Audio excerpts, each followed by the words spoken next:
വിശേഷമുണ്ടല്ലോ. വീടെല്ലാം നല്ലപോലെ ഡെക്കറേറ്റ് ചെയ്തിട്ടുണ്ട്. എന്താ ചന്ദ്രമ്മയുടെ വിശേഷം? ഞാനൊന്നും അറിഞ്ഞില്ലല്ലോ.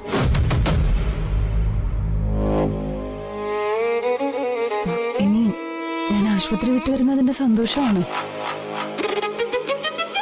രമാദേവി മാഡത്തിന് എന്നെ അത്ര ഇഷ്ടായിരുന്നില്ലേ?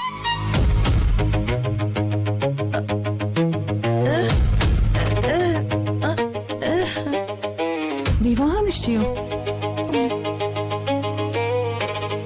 ആരുടെ വിവാഹ നിശ്ചയം?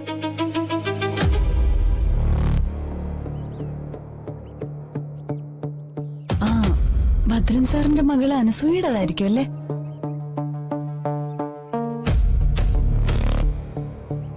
അല്ല ചിന്നു, ഇത് രമാദേവി മാഡത്തിന്റെ ഇളയ മോന്റെ വിവാഹ നിശ്ചയത്തിന്റെ ഒരുക്കങ്ങളാ.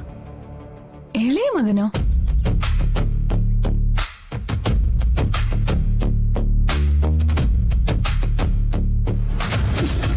ഞാൻ പറഞ്ഞില്ലേ രമാ മാഡത്തിന്റെ രണ്ടാമത്തെ മകന്റെ കാര്യം. ഈ മുറിയിൽ ആരും കയറുന്നത് അയാൾക്ക് ഇഷ്ടമല്ല. അയാൾ ഇപ്പോഴെങ്ങനെ ഇവിടേക്ക് കയറി വന്നാ തന്റെ കാര്യം പോക്കാ, പിടിച്ച് തിന്നുകളെ.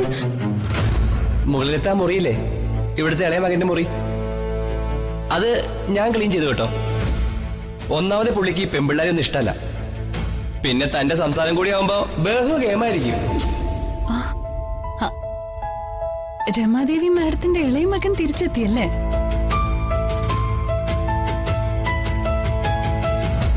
ഏതായാലും ഈ കല്യാണം അടിച്ചു പൊളിക്കണം. അങ്ങനെ വാഴ പിഴച്ച കുഞ്ഞാട് തിരിച്ച് അച്ഛന്റെ അമ്മയുടെ അരികിലെത്തി.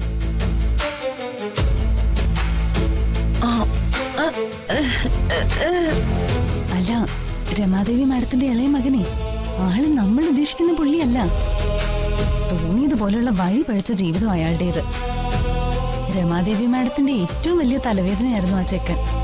ഡ്രൈവർ പയ്യൻ എന്നോട് പറഞ്ഞിട്ടുണ്ട്. അതിന്റെ നിരാശ കൊണ്ടാ രമാദേവി മാഡം എല്ലാരോടും ഇങ്ങനെ ദേഷ്യപ്പെടുന്ന. ഏതായാലും നന്നായി.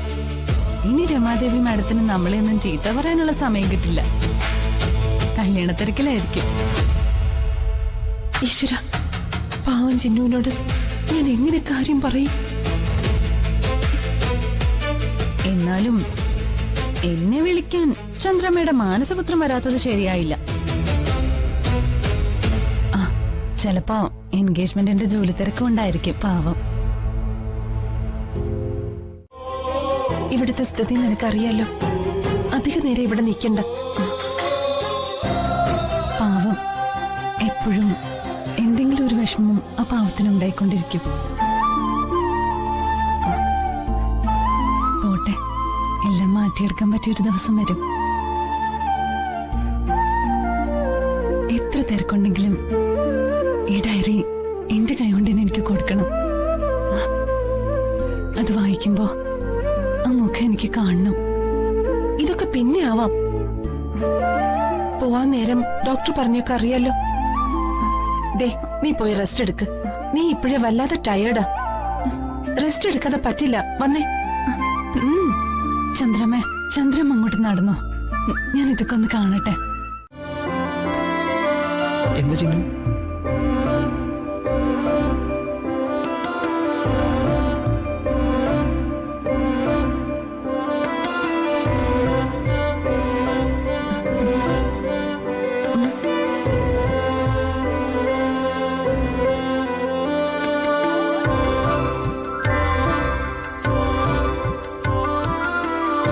വായിച്ചു നോക്ക്.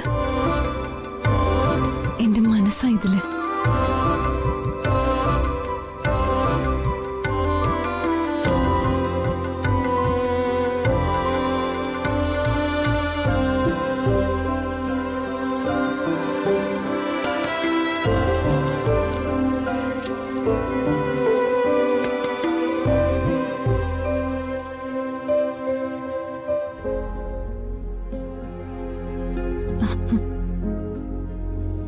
എഴുതി തുടങ്ങുമ്പോ എവിടെ നിന്ന് പറഞ്ഞു തുടങ്ങണം എന്നെനിക്കൊരു എത്തും പിടിയില്ലായിരുന്നു.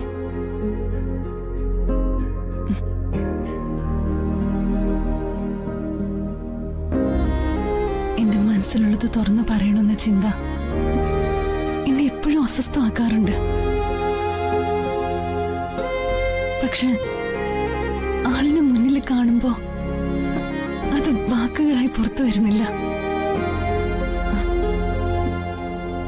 ചിലപ്പോഴൊക്കെ തോന്നും ഇങ്ങനൊരു ഡ്രൈവർ മാഷിനെ സുഹൃത്തായി കിട്ടിയത് എനിക്ക് ദൈവം തന്നൊരു വരദാനമാണെന്ന്.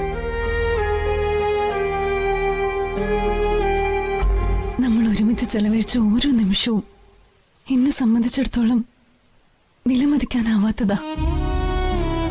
എന്നോട് ഇതുവരെ കാണിച്ചിട്ടുള്ള സ്നേഹത്തിനും കരുതലിനും എന്ത് പേരിട്ട വിളിക്കേണ്ടെന്ന് എനിക്കറിയില്ല.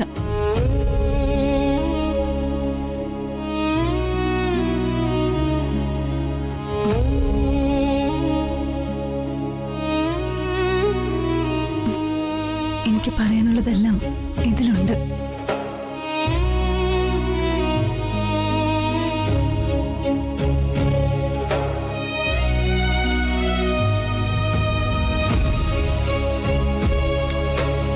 ചിന്നു, ഈ ഒരു നിമിഷത്തിന് വേണ്ടിയാ ഞാൻ ഇത്രയും കാലം കാത്തുനിന്നത്.